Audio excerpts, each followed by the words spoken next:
ये हमारे लिए विशेष सम्माननीय पूजनीय हो जाता है। हम इसको ऐसे नहीं फेंकते कहीं भी, हमारे लिए सम्मान का विषय है। और ये बात आज से नहीं है, ये बात 2.25 अरब साल से हमारी संस्कृति चली आ रही है, तब से है। वो संस्कृति जिसमें महिला पूजनीय है, सम्माननीय है। हमारी नाक का सवाल है, सबसे प्यारी हमारी नाक होती है और सबसे नाजुक भी होती है। तो हमारे नाक का सवाल है भाई, ये संस्कृति का सवाल है। ये आज से नहीं, हमारे तो हम तो भगवान राम जी को पूजते ही इसलिए हैं कि उन्होंने महिलाओं की रक्षा की थी, उन्होंने महिलाओं के सतीत्व की रक्षा की थी। हम भगवान श्री कृष्ण जी को पूजते ही इसलिए हैं, जितने भी हमारे भगवान हैं हम उनको मानते ही इसलिए हैं क्योंकि उन्होंने इस मातृशक्ति की रक्षा की थी। तो हमारी धमनियों में, हमारे रक्त में, हमारे खून में, हमारी हवा में महिला को बहुत ऊंचा एक देवी की तरह पूजने का एक हवा में हमारी संस्कृति बहती है, जो महिला को देवी मानती है। लेकिन ऐसी भी विकार है, ऐसी भी विकृत मानसिकता है जो महिला को महिला नहीं समझते। जो लोग महिला को महिला नहीं, अपनी जो खुद अपनी बच्चियों को अपनी बच्ची नहीं समझते, वो इंसान तक नहीं समझने को तैयार हैं। तो ऐसी विकृत मानसिकता के खिलाफ आज ये सांस्कृतिक लोगों का प्रदर्शन है। ये केवल एक गुड़िया की बात नहीं है, ये ऐसी विकृत मानसिकता के खिलाफ लड़ाई है जो हर समय जब देखो तब हमारी छोटी बच्ची के साथ बलात्कार करने के लिए तैयार रहती है। जब देखो तब, चाहे 80 साल की महिला हो, 90 साल की महिला हो, या फिर कल पैदा हुई बच्ची हो, जिसको वो केवल विकृत एक विकार लिए हुए, जो दिमाग में विकार भरा हुआ है, ऐसी मानसिकता वाला व्यक्ति, उसको हमारे यहाँ धार्मिक नहीं कहते। ऐसी विकृत मानसिकता के व्यक्ति को अधार्मिक कहते हैं। और यदि वो समाज के स्तर पर है तो हम उस समाज को भी अधार्मिक कहते हैं। तो ऐसे विकृत समाज, विकृत मानसिकता के खिलाफ हम सबकी लड़ाई है। और ये सुन लो, पहली कोई घटना नहीं है, ये कोई आज की घटना नहीं है। ये हम लोग पता नहीं कितने सौ सालों से झेलते चले आ रहे हैं। हमने समय समय पर इस मानसिकता को परास्त किया है, लेकिन हमें आज विशेष सतर्क होने की जरूरत है। आज स्पेशल सतर्क होने की जरूरत है, क्योंकि कुछ भी हो जाता है, हमारी बेटी के साथ बलात्कार हो जाता है, हमारे छोटे छोटे बच्चों के कई टुकड़ों को काट दिया जाता है, तो अगले दिन न्यूज़पेपर में खबर आती है कि ये तो फ्रस्ट्रेट था इसलिए ऐसा कर दिया गया, इसको बच्चे नहीं हो रहे थे इसलिए इसने दूसरे के बच्चों को मार दिया। अरे ये कैसी मानसिकता है कि आपको बच्चे नहीं हो रहे हैं तो दूसरे के बच्चों का कत्ल कर दोगे? वो क्यों कर रहे हैं, ये समझने की आवश्यकता है। तो आज हमारा जो झंडा है, ये जो हम ऊपर लिए खड़े हैं, ये हमारी हर गुड़िया के सम्मान का प्रतीक है, हमारा हर सम्मान। अरे हमारी रानियों ने जौहर किया था, पर आज जौहर नहीं करना है, आज जौहर नहीं करना है, शौर्य दिखाना है।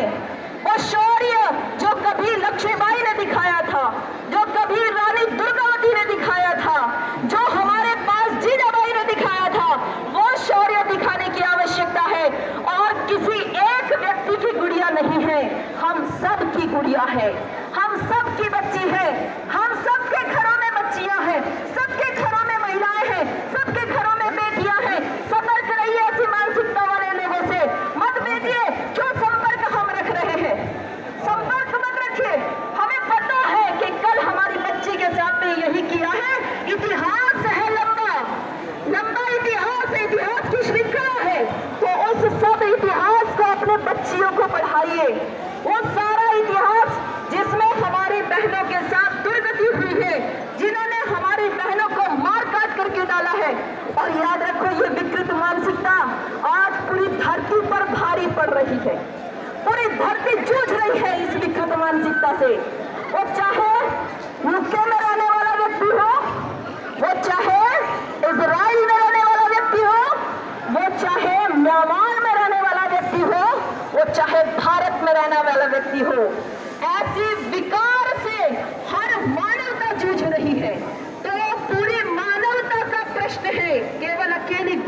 नहीं, पूरी मानवता का प्रश्न है कि हम सब लोगों को इकट्ठा होकर के, और ये भारतीय संस्कृति ही है जो महिलाओं के सम्मान के लिए अपना सर्वस्व बलिदान करने के लिए तैयार हो जाती है।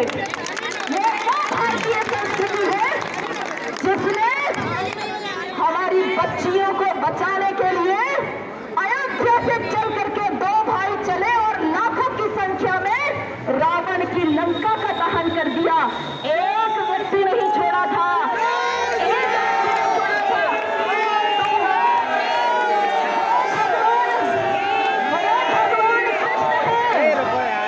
वो भगवान कृष्ण है जो पूर्व से चलते हैं और द्वारका तक अपनी हर बेटी की रक्षा करते हैं, हर महिला की रक्षा करते हैं।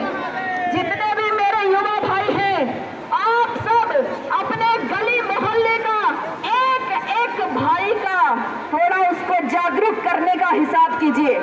जितने मेरी बहनें हैं वो सब आपस में जागृति पैदा कीजिए कि हम विकार वाले मानसिक लोगों के साथ नहीं काम कर सकते, हम उनके साथ ट्यूशन नहीं पढ़ सकते, हम उनके घर नहीं जा सकते, हम उनसे कोई व्यापार नहीं कर सकते। कैसे कर ले जब हर पग पग पर धोखा है, हर पग पग पर धोखा है, तो हम इतने धोखे खाने के बाद तो पागल नहीं बनेंगे। तो आज ये सोच करके जाइए, ये प्रतिज्ञा करके जाइए, ये प्रण करके जाइए कि आज की घटना केवल अंतिम घटना होनी चाहिए। इसके बाद कोई घटना हमारे समाज में इस तरह की नहीं होनी चाहिए। सोचो वो छोटी सी बच्ची को कितना दर्द हुआ होगा, उसके दर्द की, उसके पीड़ा की कोई कल्पना कर सकता है? एक बच्ची को जब टुकड़े टुकड़े करके काटा जाता है, कोई उसको 21 बार चाकू घोंप रहा है, कोई 36 बार उसके टुकड़े कर रहा है, सोच सकते हैं कि उसकी पीड़ा क्या हो सकती है? अगर हम लोग उस पीड़ा को अनुभव नहीं कर पा रहे हैं तो हम सब लोग किस श्रेणी में चले जाएंगे? केवल देखने का काम पशु का है। पशु बदला नहीं ले सकता, वो केवल देख ही सकता है। हमारा काम, हम मनुष्य हैं, हमारा काम है देखना, सोचना और उस पर एक्शन लेना और उसका सफाया करना। यदि आपसे ये हो सकता है तो आज के बाद अपने गली मोहल्ला हर प्रकार से जागरूक कर डालिए, नहीं तो हम सब लोग एक दिन ये आक्रोश निकाल रहे, कल दूसरा आक्रोश निकालेंगे, पर अब वो दिन नहीं आना चाहिए कि हमें दूसरा आक्रोश निकालने के लिए फिर इकट्ठा होना पड़े। अब वो दिन नहीं आएगा। हम फिर से कह रहे हैं कि आप रानी लक्ष्मीबाई को पढ़ा दीजिए, आप अपनी बेटी को रानी दुर्गावती को पढ़ा दीजिए, जो जीते जी अकबर के हाथ नहीं आई। उसने कहा कि अकबर के सैनिक मुझे ले जाएंगे, जिंदा ले जाएंगे, कई बार बुला लिया था। वो लड़ रही थी मैदान में, उसने अपने मंत्री से कहा मेरे पेट में छुरी मार दो, मुझे मार दो। मंत्री की हिम्मत नहीं हुई। उस रानी दुर्गावती ने खुद अपनी कटार निकाल करके अपनी छाती चीर डाली, अपनी गर्दन काट डाली। ऐसी ऐसी महिलाएं हमारी हुई है। और याद रखो, वो किरणमयी का इतिहास बताओ अपनी बच्चियों को। नौरोज का मेला लगाया करता था अकबर, नौरोज का मेला लगा करके सुंदर सुंदर महिलाओं को ले जाया करता था। वो किरणमयी जब उसने देखा कि महिला के वेश में ये आया हुआ है, उसका हाथ पकड़ रहा है, तुरंत भरे मेले में उसने अपनी कटार निकाली और उसकी छाती के ऊपर चढ़ बैठी। वो सिखाइए अपनी बच्चियों को, वो बताइए, और वो हम सबको करना पड़ेगा। हर किसी को पढ़ना, अपने बच्चों को भी पढ़ाइए, खुद भी पढ़िए। तो आपके बाद ये प्रण करो और मेरे साथ बोलो कि आज से कोई गुड़िया का केस नहीं होगा। हम किसी दोबारा आक्रोश में सम्मिलित नहीं होंगे। हम आक्रोश यदि ऐसे निकालना पड़े, मेरी बेटी है ना, हमें भगवान राम जी ने बताया, भगवान राम जी ने बताया, क्या बताया? उनसे बाली ने पूछा कि तुमने छिप करके मुझे क्यों मारा, मेरी क्या गलती हो गई थी? भगवान राम ने कहा अनुज वधू भगिनी सुतनारी, सुन शठ ये कन्या समाचारी, इन्हीं को दृष्टि विलोक ही सोही, ताही वधे कछु पाप न होई।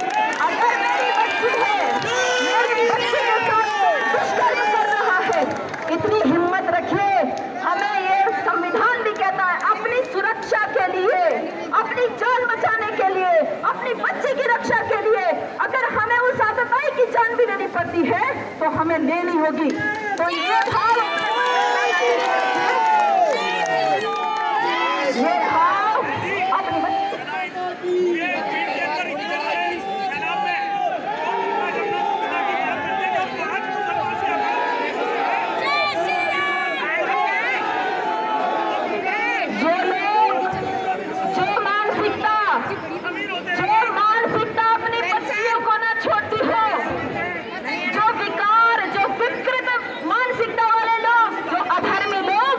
अपनी शिकार बनाते हो, अपनी माँ को भी जो न छोड़ते हो, जो अपनी बहन बेटियों को भी केवल भोग की वस्तु मानते हो, ऐसे लोगों से हम अपने लिए सम्मान की अपेक्षा कैसे रख सकते हैं?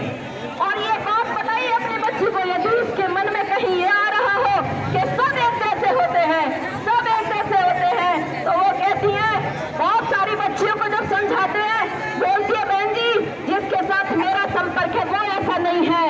तो कैसे पता चलेगा? भाई कोई मछली पकड़ता है तो मछली के कान में जाकर के बोलता है क्या कि तुझे काटा पीटा जाएगा, इसलिए पकड़ा जा रहा है? कोई नहीं पकड़ता। मछली को पकड़ने के लिए पहले कांटे के आगे दाना डाला जाता है और मछली को लगता है कि ये दाना खा करके तेरा जीवन चलने वाला है, तो वो मछली आकर के तुरंत दाना पकड़ लेती है और उसके बाद उसका जो होता है वो हम सबको पता है।